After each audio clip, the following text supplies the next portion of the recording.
Back नाजरीन, अलामा साहब, एक जो आपका टेन्योर था उसके हवाले से जो है वो काइंडली बताएं, कोई पब्लिकेशंस, कोई इंटेंसिफाइड आर्ग्यूमेंट्स जिसके हवाले से, क्योंकि बहुत सारा जो आपने सोशल मीडिया का जो है पर्टिकुलरली जिक्र किया, वहाँ से बहुत ज़्यादा मुनाफरत और ऐसे आर्ग्यूमेंट्स, कंट्रोवर्शियल आर्ग्यूमेंट्स जो है वो आगे आते हैं। आपके दौर के अंदर जो इस्लामिक आइडियोलॉजिकल काउंसिल था उसने कोई ऐसी पब्लिकेशंस की जिससे जो है इंसान जो है वो ये तासुर ले सके कि एक्चुअल हकीकत क्या है इन आर्ग्यूमेंट्स की? देखिए, हमारे पास पहले ही से पब्लिकेशन मौजूद हैं। दहशत गर्दी के असबाब और इंतहा पसंदी के असबाब के ऊपर दो अलग अलग हमारी पब्लिकेशंस हैं। इसके अलावा जो सियालकोट का एक वाक़या हुआ था जिसमें एक श्रीलंकन शहरी को कत्ल किया गया था, उसके असबाब के ऊपर एक थॉट प्रोवोकिंग सेशन हुआ था, उसकी हमारे पास पब्लिकेशन मौजूद है। और फिर इसके साथ साथ जो पैगाम पाकिस्तान के इनिशिएटिव के ऊपर हर साल हमारे यहाँ एक कौमी उलमा कॉन्फ्रेंस होती है और उसकी ज़ाब्ते अखलाक जारी किया जाता है। वो ज़ाब्ते अखलाक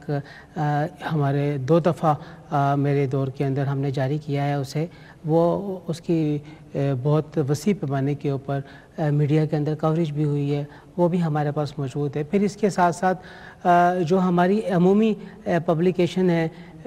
जो कि रियासती अमूर के हवाले से और कानून साजी के हवाले से हैं, 2 रिपोर्ट्स हैं ज़ख़ीम जो कि शाया की गई हैं। ये हमारी पब्लिकेशन है जो कि बिल वास्ता और बिला वास्ता इस मौजू के साथ ताल्लुक़ रखती हैं। लेकिन इन पब्लिकेशन से भी बढ़ के हमारा वो नुक्ता नज़र है जो कि इलेक्ट्रॉनिक मीडिया के ज़रिए लोगों के सामने पेश किया जाता है, वाज़ेह किया जाता है, और जिसमें इस बात को बयान किया जाता है कि रियासत पाकिस्तान की हिफाजत के लिए और इसके क़याम के लिए हम में से पाकिस्तान के हर शहरी को हर मुमकिन कोशिश भी करनी चाहिए, और फिर जहाँ कहीं उसे मौका मिले वो इसकी हिफाजत को यकीनी बनाए, और जहाँ कहीं ऐसे अनासिर के बारे में पता चले कि जिनकी बेहतरनी करनी ज़रूरी है तो उन अनासिर के बारे में रियासती इदारों को इतला दी जानी लाजिम है। लेकिन आप क्या समझते हैं अलामा साहब के जो आपका टेन्योर था और जो हालात इस टाइम पे गुजर रहे हैं, ऑब्वियसली आप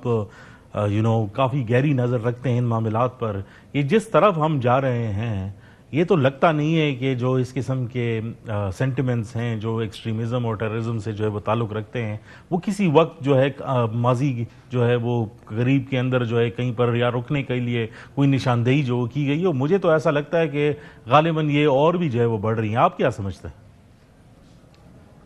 देखिए, जब तक पाकिस्तान और अफ़गानिस्तान की अबूरी हुकूमत के मुज़ाकरात किसी नतीजे पर नहीं पहुंच पाएंगे, वाक़यातन ये बड़ी तशवीशनाक बात है। और जो दर अंदाज़ी ख़ास तौर पे शुमाल मगरबी सरहद की तरफ से पाकिस्तान में हो रही है, इससे पाकिस्तान को बहुत ज़्यादा नुकसान पहुंच रहा है। अगरचे पाकिस्तान भी अपने नज़रियात के अंदर बड़ा रिजिड है, जो पाकिस्तान के मुतालबात हैं और वो मुतालबात हक़ व जानिब में पाकिस्तान उनके करने के अंदर वो पूरे किए जाने अफ़गानिस्तान की अबूरी हुकूमत की तरफ से लाजिम होने चाहिए। और जब तक ये नहीं हो पाएंगे हम सिचुएशन को इसी तरह, और अल्लाह ना करे कि इससे भी वर्स होता हुआ देखें, लेकिन ये इंतहाई ज़रूरी हो चुका है कि अगर हमने अपने मुल्क को ख़ास तौर पे इस तरफ से आने वाली दरअंदाज़ी के नतीजे में होने वाली दहशत गर्दी से बचाना है, तो हमें किसी न किसी तरीके से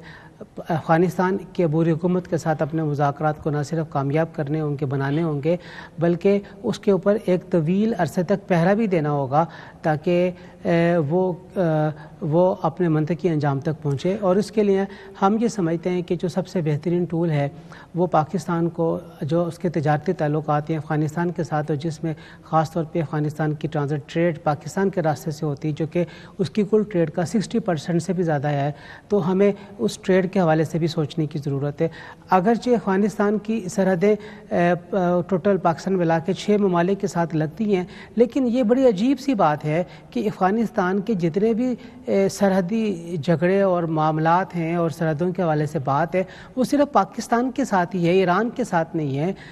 तुर्कमानिस्तान के साथ नहीं है, ताजिकिस्तान के साथ नहीं है, उज़्बेकिस्तान के साथ नहीं है, चीन के साथ नहीं है, सिर्फ पाकिस्तान के साथ ही उसके तमाम के तमाम ये सरहदी झगड़े पाए जा रहे हैं। ये बात बड़ी सोचने की है और उसके पीछे जाके गहराई में उस असल वजह को तलाश करने की ज़रूरत है जो कि इसका सबब, हकीकी सबब बन रही है। अच्छा, एक सवाल जो बार बार पूछा जाता है ایک تو ہم سنتے رہتے ہیں پراکسی وارز اور اسٹیٹ بیکڈ ایجنسیز کہ یہ ٹی ٹی پی اور یہ ساری جو موومنٹس ہیں ان کو جو ہے سپورٹ کرتی ہیں، لیکن افغان طالبان اس کو ایک آئیڈیولوجیکل پرزم میں دیکھتے ہیں. اس کو ذرا اگر کائنڈلی ایکسپلین کر دے کہ کیوں وہ یہ ایکشن نہیں لینا چاہتے ان کے خلاف.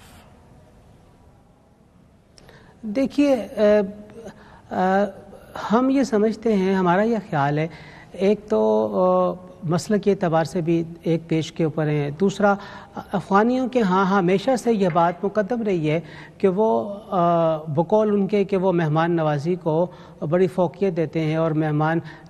نوازی کے لیے اس حد تک بڑھ جاتے ہیں کہ اگر انہیں اپنی جان سے بھی گزرنا پڑے تو جان سے بھی گزر جاتے ہیں. آپ اسامہ بن لادن کے معاملے کو دیکھ لیجئے کہ کس طریقے سے اسامہ بن لادن کو نہ دینے کے لیے انہوں نے امریکہ کے ساتھ ایک تاریخی جنگ مول لی اور اپنا نقصان کروایا، اور بہت زیادہ نقصان جس میں افغانیوں کا ہوا. اس کے بعد پھر ہم مختلف قسم کے دیگر بین الاقوامی ایسی